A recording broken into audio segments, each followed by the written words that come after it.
I'm sorry, say that again. Whole world's drinking from the whole. I said what we see today is a more modern, sophisticated version of that, but it's the same thing that's taken place throughout history, except this time around they got the whole world drinking from the same cup.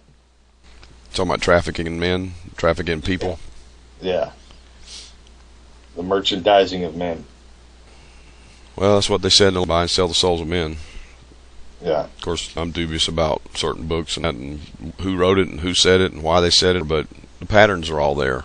Universal examples are all there. The universal principles are all there. And one of those universal principles, I want to get into this because I'm recording now, by the way. The last thing I did was extrication 1 and extrication 2. It's time to move on to 3, 4, 5.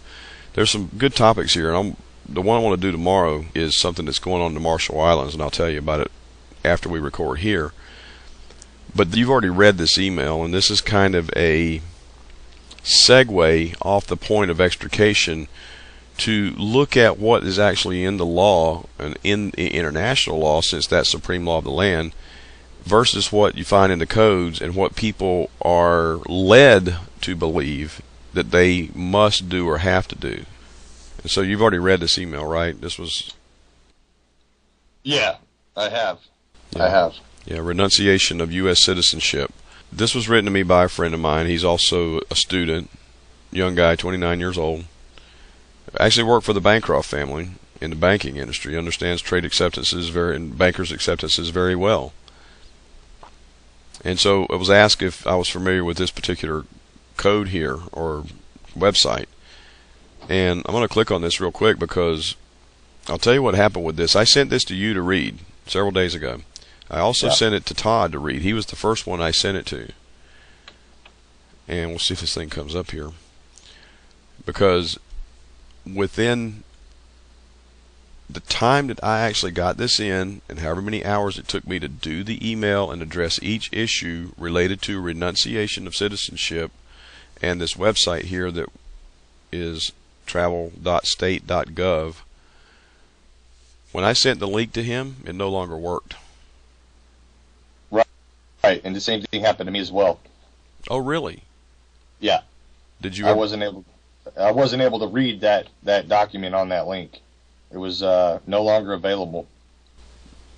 Did you ever get to it? Now, Todd finally got to it by doing a search. I think I've came across that document before, though, so I think I'm familiar with it. Yeah, it's gone. Now, what's interesting here is the other day it kept saying the link was broken. It wouldn't even take me to the website. And then when I tried to go to their home page, let me try this. This is interesting because this literally disappeared within minutes of me finishing this email and sending it to Todd. That's interesting. Okay, and so he did a search here to find it. Let's go ahead and do it. I don't know how long it's going to take to do this, so I thought it would be a short blog. Just kind of read through this, and because I'm going to put it up as an entire blog, but also like doing these little presentations so that we can explain certain things based on history and my history and experience especially, and being able to take apart documents and look at what it does say and then also look at what it does not say. And so when we look at renunciation of citizenship, that is the link. It's right there, 777.html. And here it is. So now it's interesting. I couldn't get to the link. Let me pull this back up. 776. They changed the number. No, it is 776. I'm sorry. Citizenship _ See, when it was sent to me, I just clicked on it and went right to the website. Mm-hmm. Then when Todd called me and said this link doesn't work, I tried to keep clicking on the link in the same email I got. It still didn't work. It would not work anymore. It worked when I first went to it. Okay, so here it is, which is kind of weird. I want to back up to this search real quick, and then we'll move forward. We'll get into this. All right. Look at this. I just clicked on something that says .777.html. No, I didn't. No, I clicked on this. Okay. I'm not going to go into what the properties are. It doesn't matter. Okay. I don't need to read from there because it's in the body of the email now. So I was asked, did I participate in this kind of renunciation when I took my ambassadorial appointment? Okay. So in reading the entire act, which has to do with renunciation of U.S. citizenship, this is called the Immigration and Nationality Act. And it talks about the elements of renunciation and making a formal renunciation of nationality before diplomatic or consular office of the United States in a foreign state. So first requirement is you got to be in a foreign state to do this. You read this in here, right? Correct, yes. So they're telling you what you have to do to renounce your citizenship. They're not telling you whether or not you're required to renounce your citizenship. Do you understand the difference? Yes. Because that's really about what this is about, is understanding what's required and what you should do and what you should not do. And don't be deceived into doing something that you don't have to do that may put you in a precarious situation just because you think it's written in the code. You know what the word code means, right? What's that? Secret language. This whole process, when you're talking about naturalization, and you can't get from point A to point B, in other words, into another foreign nation state without first forming that foreign nation state and having the ability to sit at the table with the high contracting parties by stating to Candid World your reason for doing such. Yeah, which was in the last blog. You got to state the reasons. Unless you're just making a lateral transfer to be a citizen of some other state. But doing the naturalization papers, just like the hundreds and millions of people that came to the United States, they just did naturalization papers. And then the United States noticed the other nation that they had left that they were now U.S. citizens. The question is, did they have to file some sort of formal renunciation? And the answer is no. All they had to do was the naturalization papers.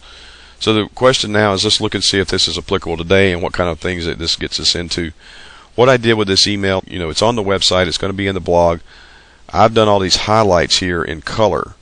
So if you go back and read the actual colored parts, read the whole thing, and then go back and read the colored parts when we're doing this blog, doing the audio video part of it here, you're going to see what I did in here is the same colors are used in the blue areas to show the particular section that I highlighted in that with that entire color, so that I could answer each one of these like this separately and independently to look at what I'm telling him here, which is to answer his question. Did I participate in this? No. Am I familiar with it? Yes.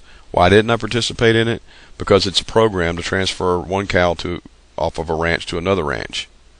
If you'll notice, it states that you should possess another nationality, but you don't have to. So they tell you should already up front, that you should already possess another nationality, but you don't have to. Well, why would you not, is the question. Why are they saying this way? What is the trap here? That means you become a national. Nationals are still granted civil rights. I didn't become a national. I became an ambassador at large with diplomatic rights, because diplomatic rights are different than civil rights. They're granted, they can be ungranted. And for people who've been on this website for a long time, you've already seen it, the 9 cases of case law. What does case 9 say, Joey? Basically, they can do anything they want, anytime they want. Charge an innocent person for a crime that never occurred, right? Yeah. Case number 1 actually says they can violate your civil rights anytime they want. In the 9 political rights are not synonymous with civil rights. No, absolutely not. So when people are talking to me, somehow or another they think that their rights are comparable with mine a lot of times, and I get that. Depending on the day, I'm like anybody else. I'm a man like anybody else. But I did a lot of work, and I did the homework and the work necessary in the courts, the federal courts, the Supreme Court, the World Court, the Universal Postal Union, the Vatican, all the different places that we filed, all the different places that we've been, so that I could get to a level of having this diplomatic immunity. And that now has become my pat answer to everything. There's 2 types of people on this planet: those exercising business with immunity or stewardship with immunity, and those doing business with no immunity. There's no other distinction. Forget it. That's it. You got immunity or you don't have it. Then you can start exercising the true keys to freedom, the 3 keys of freedom: health, finance, and self-government. Self-government protects the other 2. So right of self-determination wraps the other 2, because if you don't, you'll forever have civil rights and stuff will ever be taken away from you, which is what the program is all about to begin with. And you see with this, when I sent it to you, I attached the 7th International Conference of American States. So this was the first place I went in this immigration, formal renunciation before a consular office of the United States in a foreign state. Do other countries do this when their nationals, oh, typo, yeah, I'll have to fix it later, become U.S. citizens? No, a naturalization process of a foreign state cannot be dictated by the state of origination. So we're not talking about renunciation. We're talking about naturalization, right? Right. And they're telling you should go through naturalization first before you do renunciation. So it's not talking about formal renunciation. Why would someone do what's not necessary? And this is the thing about reading treaties. So let's go to my desktop real quick. I haven't pulled this up. Oh, things are moving slow. This is all the amount of work I've got to edit right now, by the way, in case my desktop looks like a mess, because it certainly does. Mine looks the same. You see the screen, right? This is work to be edited. This is the work that I have to do. I mean, I've got so much work to do, and as far as putting forward this education, in addition to some of the talks you're going to hear coming up within the next week, are going to be about Tonga and Haiti and the things that I have going on there.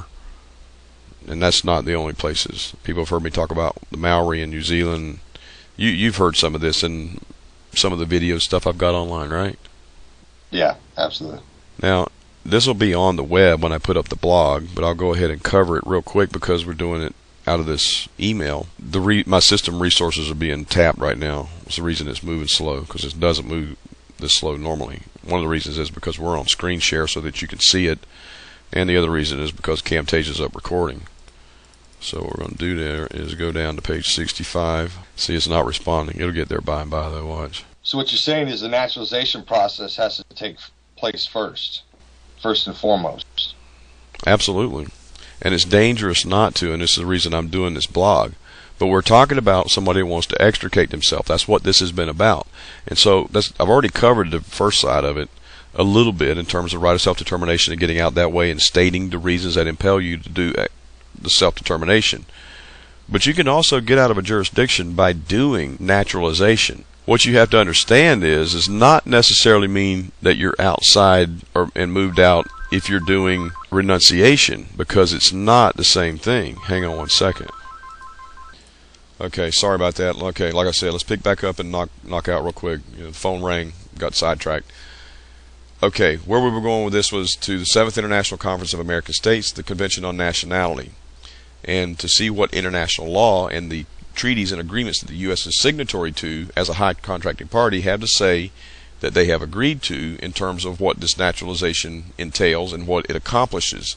So in Article 1 on nationality, naturalization of an individual for the competent authorities of any of the signatory states carries with it the loss of nationality of origin. Okay, 2 questions. If it carries with it the loss of nationality of origin, why would you have to do any sort of renunciation? Correct. Not necessary. It's not necessary. It's automatic. Right. Well, it's automatic, and there's a caveat here. So then why would someone do renunciation? Good question.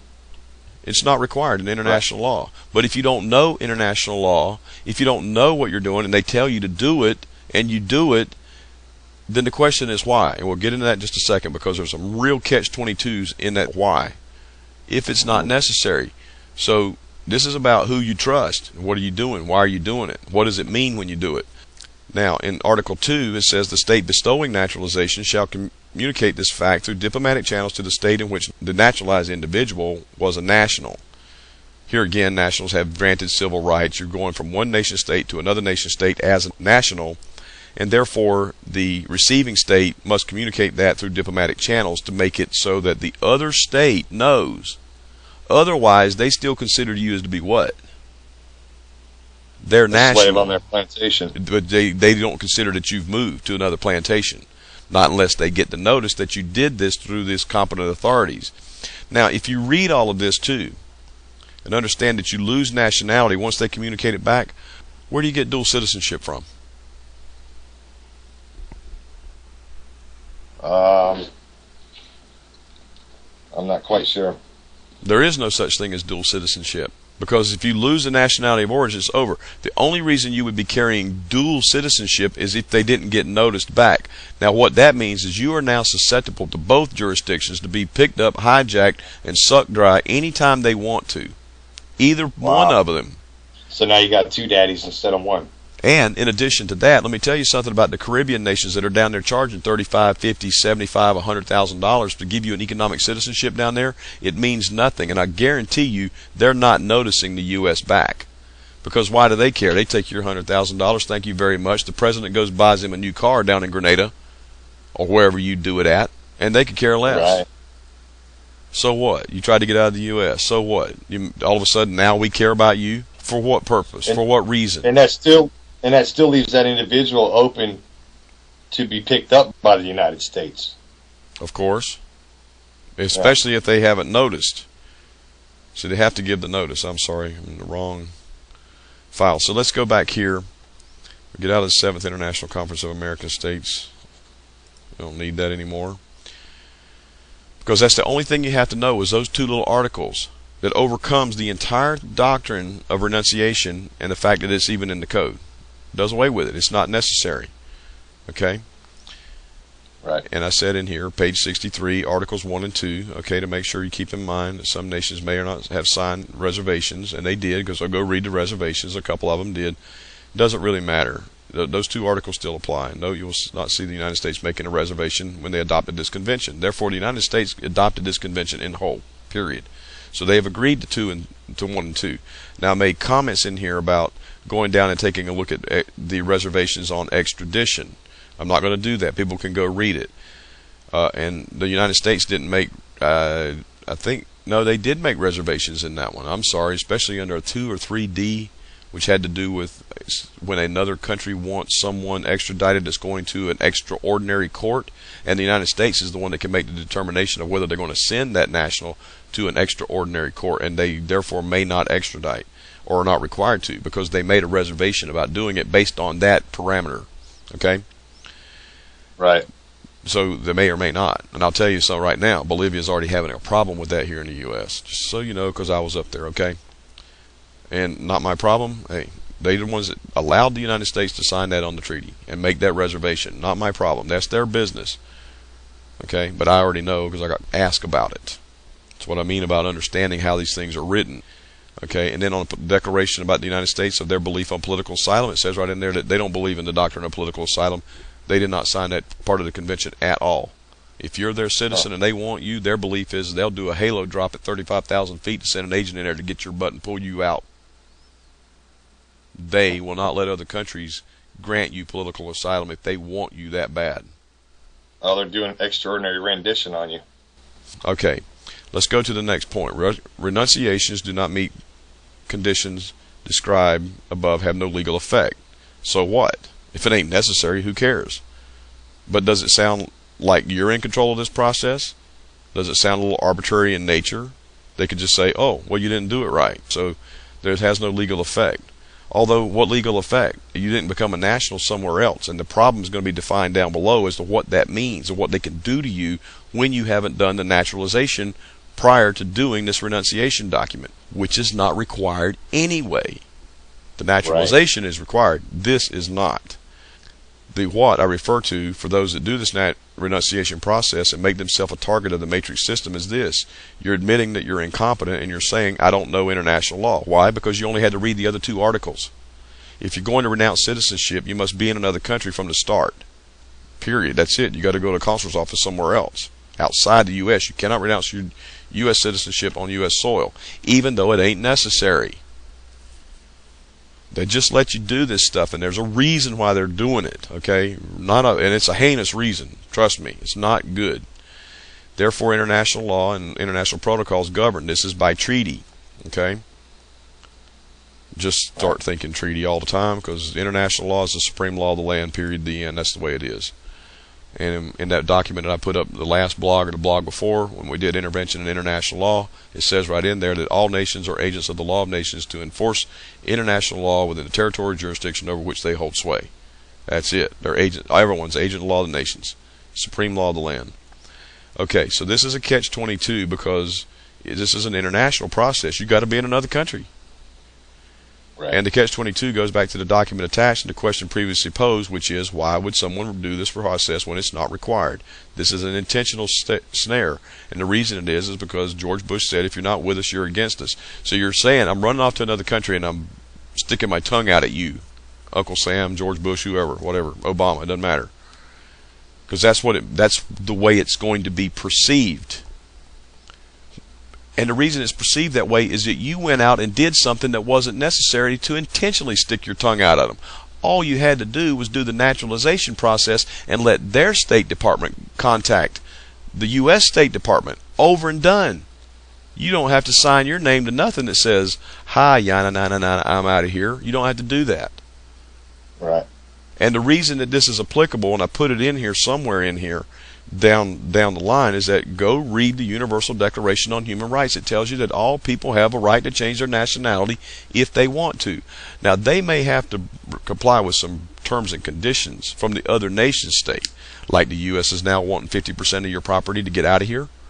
Well, why would they want that? Well, you've enjoyed the benefits of being here, and you're a debtor, so they're wanting you to pay as much debt as you can on the way out the door. So what? That's fair.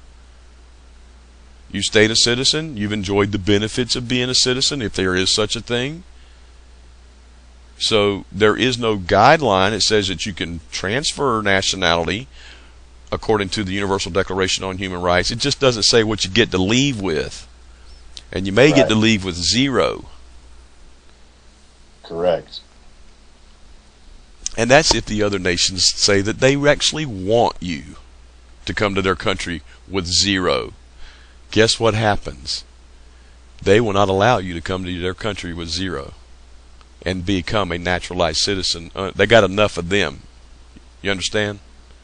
Yeah. So you may not be able to get out under these doctrines of naturalization. Now, how does this apply to self-determination, Joey? What do you mean? What we're talking about here, renunciation, naturalization, all that kind of stuff. How would that apply to the right of self-determination? Well, you would basically state to a candid world your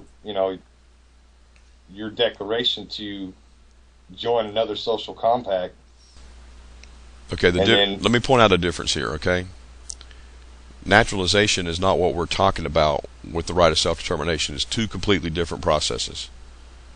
Self-determination is when you become the competent authority by assuming your separate and equal station among the powers of the earth. Hey, I became separate and equal among the powers. I'm not giving up my power to some other competent authority to tell me where I'm going to be a national or not be a national, or tell me what kind of naturalization process I have to go through to be a cow on their plantation. Okay. I see. Okay. So that's I'm not trying to ask intentionally trick questions. Just, I know you know this, but my thing is to get people thinking forwards, backwards, and all of these things, and look at it and go, wait a minute. Let's analyze each process individually. Renunciation, is that naturalization? No. Is naturalization renunciation? No.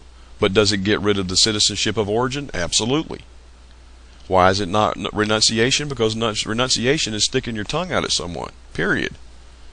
Not a good time to be doing that on this planet. Yep. Makes you appear possibly and unnecessarily belligerent. Well, there you go. That's what I said in the blog. And it can make you vulnerable in ways that are destructive. And I'll cover that more down and below, and how they actually state it in here that it's dangerous. They actually state it in their code that it's dangerous. So using international protocols like I did, there's a much more peaceful means and ways of doing this. The U.S. has acknowledged me now as ambassador for the state that I now represent. They also specifically, because I executed everything in accordance with the international public order and defined in the international agreements and treaties and protocols. Therefore, the U.S. knows that I'm not incompetent, and I have no statements on any record that might be questionable. In other words, I never stuck my tongue out at them. As a matter of fact, I never do. You don't hear me rail against the U.S. because my thing is to rail against ignorance, and the U.S. is not ignorant. The government is not. Right. Others are. Okay? And so what's the right of self-determination all about? What's Matrix Solutions all about?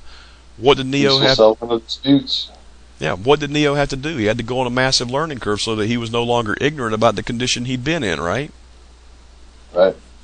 deprogram and reprogram. How long did it take? For him, 3 movies. Okay. Right. This ain't going to happen And overnight. how many times did it take for him to get through the, was it 7 times, 6 or 7 times? Oh, you mean as Meeting far as with the Zion? architect? Oh, yeah, well, Zion had been destroyed 6 times, whatever. Zion got to survive this the last time. Why? Because it went to peace. Those that wanted out were doing the peaceful settlement, which is what they put in the international documents, which is why when you look at it, you look at what the Oracle said, he asked, why are you trying to help us? If you're from the machine world, why are you trying to help us? So take the help that they're offering. They're only offering for you to sit at the same table with them if you assume the same responsibility that they assumed, which was your separate and equal station among the powers of the earth. Not to be a cow. Right. Okay. I know you know this.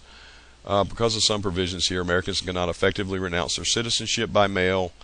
In fact, the courts have held that certain attempts to renounce U.S. citizenship may be ineffective. Well, why would they be ineffective? They're being ineffective because it's a lateral transfer from one plantation to another, not exercising self-governance and self-determination. A naturalization process is the process of transfer, not renunciation. It's a trap to make you stateless. This is the point, and that's what it says down below. I'm not going to go through. Let's go through this a little more quickly here, because it specifically says they may be rendered stateless right here. See this? That's why I highlighted all these particular points. You may be rendered stateless, and I said this would be a holy crap Batman moment. Because, well, isn't it when you're rendered stateless, you're no longer offered a protection from any competent authority, and then that places you basically, and you're labeled as more or less a terrorist. In which case they can, proceed to extrajudicial procedure, exactly, and basically label you as a terrorist or a part of a terrorist organization, and imprison you and interrogate you until the cows come home. They just did a movie on this where they took away a guy's U.S. citizenship and made him stateless. Right. Once they do this, no other nation state's going to come help you. No one's going to come help you. U.S. ain't going to help you. And that was the one they did with Samuel L. Jackson, remember? Yep. Have you seen this? I did. Killed his wife? Oh, I know it's not going on. I'm sorry. Whatever. But the point is that here we're back to taking total responsibility for your life and for your education, for your knowledge, for your self-governance, so that you don't end up in these situations. See, hiding is no longer an option, Joey, and you and I both know that. Right. And lashing out at the system isn't an option as well. It's just going to get you in a world of hurt. And universally, like you said, the system is in place for a reason. Yeah, for those that are belligerent and lash out. Right. Particularly when they're looking at it going, wow, we graciously offered you a peaceful settlement of dispute, and now you want to lash out against us? Right. The U.S. is not going to stop people that want to do this. They agree with the right of self-determination. It's in a lot of United States documents. They did it in a press release 2 years ago on September 9th of 2008. I know, I saw the press release. But you have to know what they're saying when they're saying it. They didn't say they believe in the right of self-determination. They said they believed in the principles in the Universal Declaration on Human Rights and the International Covenant on Political and Civil Rights. The Universal Declaration on Human Rights in Article 15 says you have the right to change your nationality. Article 1 of the International Covenant on Political and Civil Rights says that everyone has the right of self-determination. So the United States was merely reaffirming their commitment to those two documents. But you got to go read the documents. Absolutely. Okay.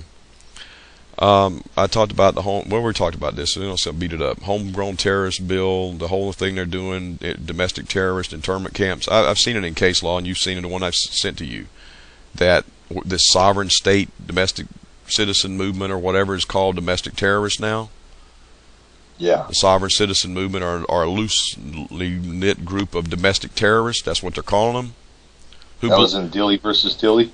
Yeah, and that was and what it said in Dilly versus Dilly was that they do all these procedures and bonds and processes and all this illegal paperwork and so forth and so on. But their bottom line of it is that they believe in an idealized minimalist government that never actually existed. And that's a huge concept for people to wrap their minds around. Yeah, it never actually. That's a huge paradigm that has to be. I mean, people have to understand that it wasn't created for us, and that's what it's saying. It never actually existed. Yeah, and it's not a minimalist government, and the president has the powers of a king, which is why it's not a minimalist government. He can put anybody in government he wants to, and make it as big as he wants to, and build the military-industrial complex as big as he wants to. He's the king. And they just change kings every 4 years. To make everybody... I'm sorry, say that again? To preside over the dead. Yes. Okay, so, all right. Okay, I went into these two articles. I'm sorry, international documents, covenant, and I basically summed it up into these categories about statelessness: building a state, becoming a state, having sovereign immunity and political immunity, good. Integration into an independent state as a diplomatic member and representative gives you diplomatic immunity and political rights, good. National status, civil rights, no immunity, bad. All these kind of things here. Stateless, fouled up beyond all recognition. Period. They'll do anything they want to you after they label you as stateless. And if you do this renunciation process and do it wrong, you're going to be stateless. Period.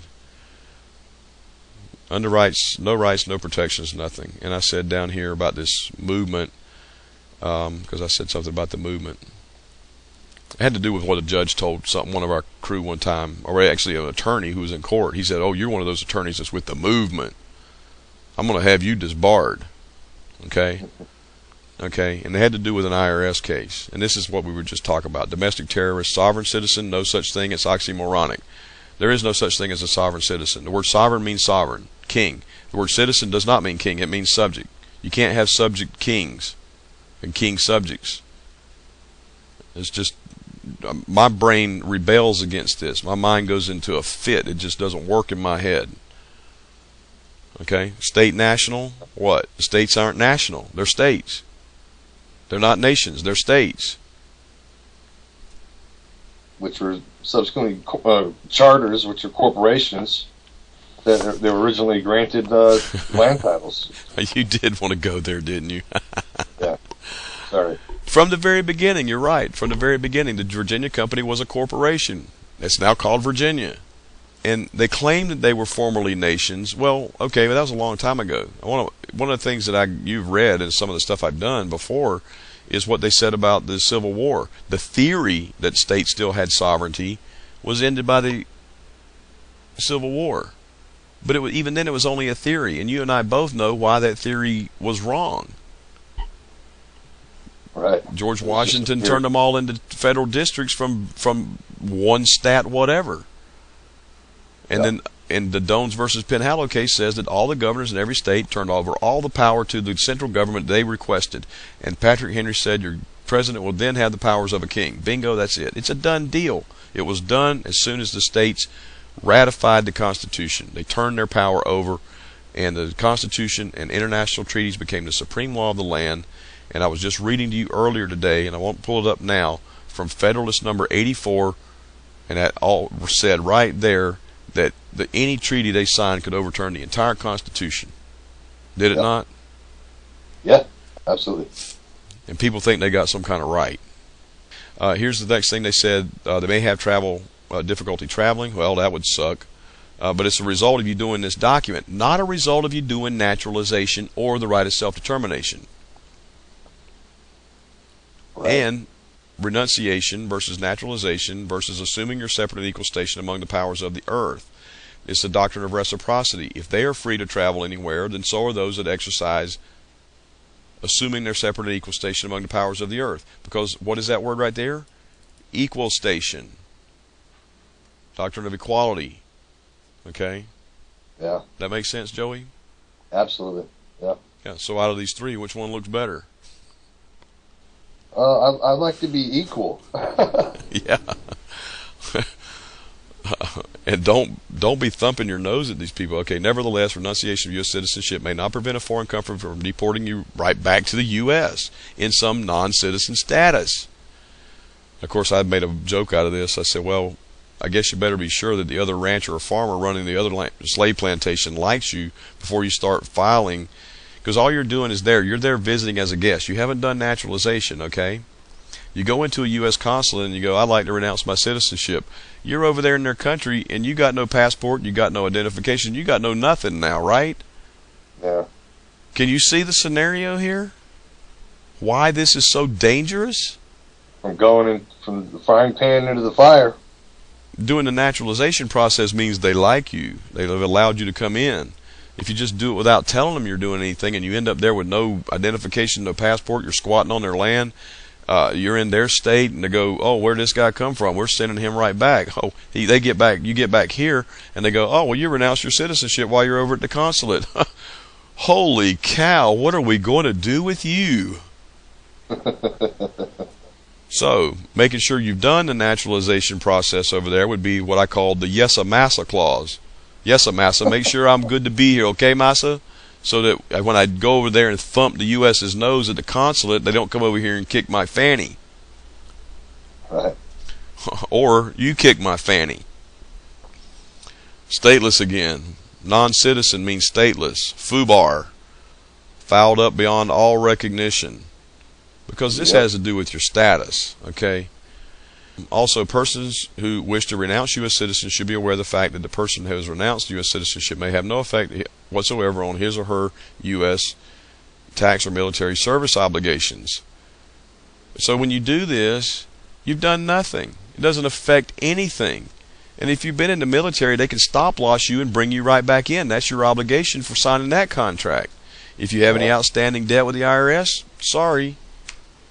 And down here underneath this, it actually said if you got other financial obligations, it doesn't get you out of them. So they're not going to have any absconding debtors leaving just to flee and leave property behind and all that kind of stuff. They're going to pound those people. And they're happening by the droves right now. People leaving, they can't afford their mortgages anymore. So they've been sucking back 2 years worth of mortgage payments, 3 years worth of mortgage payments so they can get out of the U.S. and go somewhere else and leave it high and dry. Ho, ho, ho, ho. They're U.S. citizens. They end up in another jurisdiction. They try to naturalize, and the state there sends that paperwork back to the U.S., and the U.S. went, wait a minute, they're an absconding debtor. Guess what we're going to do now? See? Guantanamo, baby. So you can't flee your mortgage and taxes. Okay, this was the one I really liked. I'm trying to get down to this one. This is like near the end, and we're almost done. Parents can't renounce the U.S. citizenship on behalf of their minor children. Who's your daddy now? Yep. Who owns your children? And that's the whole doctrine of what we were talking about earlier, the parents patriae. The parent is the state. And here it is, ultimate ownership of all properties in the state. What is the child? Property. What are you? Property. Because all those documents that have been signed to make you property along the way, that you've acquiesced to. And the acquiescence that everybody has acquiesced to, whether they want to believe it or not believe it, is they never assume they're separate and equal station among the powers of the earth. If they haven't assumed they're separate and equal station, then they're not separate and they're not equal, which means they are somewhere on this planet someone else's slave. They have no I would also add to that they've accepted some sort of benefit along the way. Of course they have. And I guarantee you their identification proves it. Just the fact that they got identification proves it. Right. So there's a number of different snares, but the ultimate remedy is what you were saying. Yeah, assuming you're separate equal station, exercising the right of self-determination so that you can either establish or assimilate into another state as either having sovereign immunity or diplomatic immunity, or preferably both.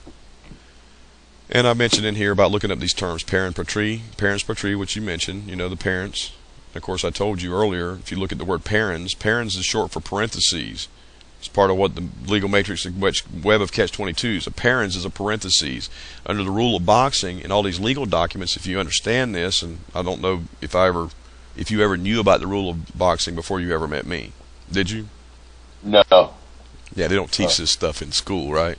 On the paper, if you put something in parentheses, it's a sentence or whatever, it removes it from the page. It's there for information, but it's not there, okay? It's not part of the sentence. It's just there for information. That's what a parent is. The parent's just there to give the child information. The child belongs to the state, and so do the parents. Yep. Okay, please consider. I said, please consider the effects of renouncing U.S. citizenship described above before taking this serious and irrevocable action. Oh, that's what they're saying. They're telling people, they're telling them to do what I'm doing. Listen to me, because this is serious and irrevocable. It's irrevocable. Once you do it, they ain't letting you back in. Right. And I recommend reading the International Declaration of the Rights and Duties of Nations, a number of Farmers for Anti-Federalist papers, the U.S. Constitution, these two places where, you know, that goes back to President's got the powers of a king. Patrick Henry said it. He's the historian. He was an attorney. He's not stupid. He said back then, this is what's going to happen. So make no mistake about it. International law, supreme law of the land called America, and it trumps the code. Well, you want it to trump the code, right? You want to be involved in this kind of code, do you? This is a nightmare. And do you know how many people are probably sucking this up, going off and doing renunciation documents right now because of how bad they think it is in the U.S.? And they got some attorney somewhere telling them they need to do this crap? Right. Attorney means to turn over, right? To turn you back over to them. Return, yeah. Okay, so I put down here a couple of YouTube things to watch. And also, if you go read the entire code, Joey, what's interesting is that this renunciation thing is only at Section 5. All the rest of them sections don't require that you do it. It's like a choice. You can do 1, 2, 3, 4, 5, 6. And you look at 5 and you go, why would anyone do this when they could just do any of the other stuff? And the first one is naturalization in another state for losing your citizenship. Now let me tell you why this is important. If you go look at case law, guess what we find in case law? Well, so I'm going to wrap it up with this one. The case law actually matches the code and actually matches the treaty. Hang on 1 second. Okay, hung up with them people looking for money. East Carolina University. Somebody around here was an alumni at some point in time. Okay, case law actually says this. Why would you do renunciation? To extricate yourself from a jurisdiction when in international law, the code itself and everything says exactly this. The case law actually says the only means of divesting oneself of United States citizenship is by voluntarily undergoing a naturalization process in a foreign state. That's it, bottom line. So what have you done if you do renunciation? You've done nothing. Make yourself a stateless little target. Absolutely.